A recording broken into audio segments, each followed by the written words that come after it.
Hi friends, ఎలా ఉన్నారు? So అందరూ యోగా చేస్తున్నారా? చేస్తూ ఉంటారని ఆశిస్తున్నాను. సో ఇప్పుడు ఈరోజు మనకి నించొని చేసేటువంటి ఆసనాల్లో రెండు సింపుల్ ఆసనాస్ మీకు చెప్తాను, చూడండి. ఈ సింపుల్ ఆసనాస్లో ఒకటి ఏంటంటే, ఈ రెండు కూడా ముఖ్యంగా మనకి వెన్నెముక దృఢంగా తయారవడానికి, బాగా వెన్నెముక ఫ్లెక్సిబిలిటీ పెరగడానికి ఈ ఆసనాలు బాగా, రెండు ఆసనాలు కూడా బాగా ఉపయోగపడతాయి.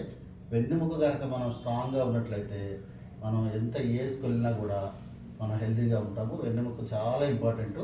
సో మనకు ఉన్న శరీరంలో ఉన్న అన్ని అవయవాల్లో వెన్నెముక చాలా చాలా చాలా ఇంపార్టెంట్ పార్ట్ అది. సో దాన్ని మనం ఎంత స్ట్రాంగ్గా, ఎంత ఫ్లెక్సిబుల్గా ఉంచుకోగలిగితే మన ఆరోగ్యం అంత బాగుంటుంది. సో ఇప్పుడు ఈ రెండు ఆసనాలని మనం ఇప్పుడు ట్రై చేద్దాం.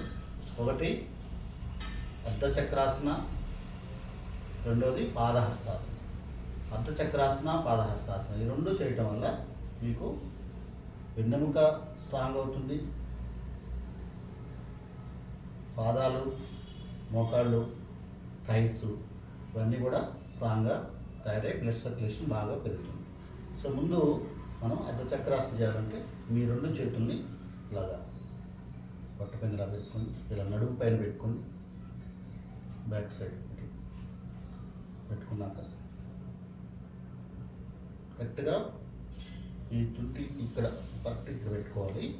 ఇలాగా ఇలా హోల్డ్ పెట్టుకున్న తర్వాత మీరు ఎంతవరకు బెండ్ అవుతే అంతవరకు బెండ్ అవ్వాలి. ఫోర్స్ఫుల్గా చేయండి. Comfort is most important. మనం ఎంత కంఫర్టబుల్గా యోగా చేయగలిగితే అంత మంచిది.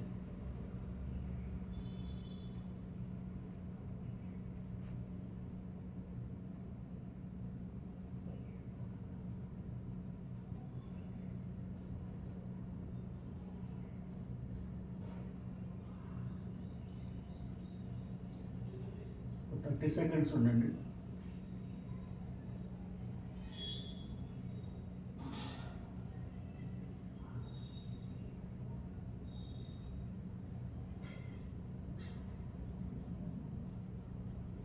స్లోగా బ్యాక్ వచ్చండి. ఇప్పుడు రెండో ఆసన చేద్దాం.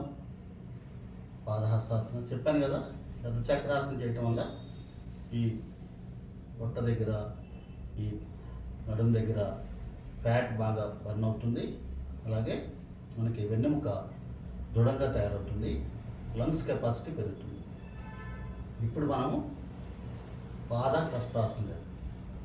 పాదహస్తాసన పాదాలు, హస్తాలు అంటే పాదాలకి హస్తాలని టచ్ చేయడం, చేతుల్ని టచ్ చేయడాన్ని పాదహస్తాసన అంటారు.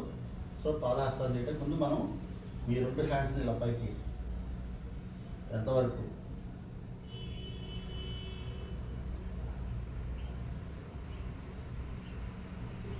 స్లోగా పెంచేయండి. మోకాలు బెండ్ కాకుండా చూసుకోవాలి.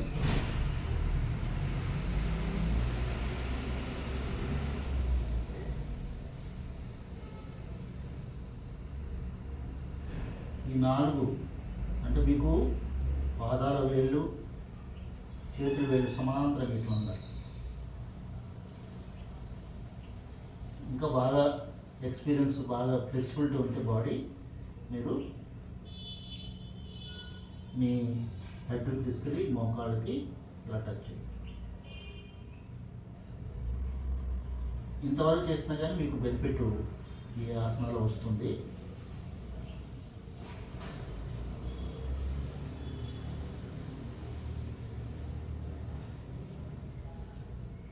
One, 2, 3, 4, 5, 6, 7, 8, 9, 10, 11, 12, 13, 14, 15.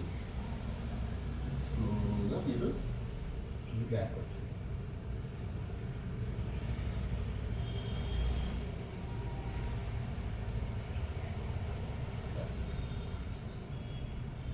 చూసారు కదా, పాదహస్తాసన. సో ఈ పాదహస్తాసన అలాగే అర్ధచక్రాసన ఈ రెండు కనుక డైలీ మీ యోగాభ్యాసంలో పార్ట్ చేసుకోండి. డైలీ ప్రాక్టీస్ చేస్తే మనకి ఎముక స్ట్రాంగ్గా తయారయ్యి మనం బ్యాక్ పెయిన్ రాదు. ఎక్కువసేపు మనం కూర్చొని వర్క్ చేసే వాళ్ళకి కూడా ఈ ఆసనాలు రెండు కూడా చాలా యూస్ఫుల్ అవుతాయి. సో లంగ్స్ కెపాసిటీ కూడా ఈ ఆసన వల్ల, రెండు ఆసనాస్ వల్ల కూడా లంగ్స్ కెపాసిటీ బాగా పెరిగి ఆక్సిజన్ లెవెల్స్ బాడీలో పెరుగుతాయి. ఆక్సిజన్ లెవెల్స్ బాడీలో పెరగడం వల్ల బ్లడ్ సర్క్యులేషన్ అన్ని అవయవాలకు సక్రమంగా జరిగి మనం ఆరోగ్యంగా ఉంటాం. సో ఈ వీడియో మీకు నచ్చినట్లయితే లైక్ చేయండి, మీ ఫ్రెండ్స్కి రిలేటివ్స్కి షేర్ చేస్తారని ఆశతో మీ అందరికీ కూడా ధన్యవాదాలు.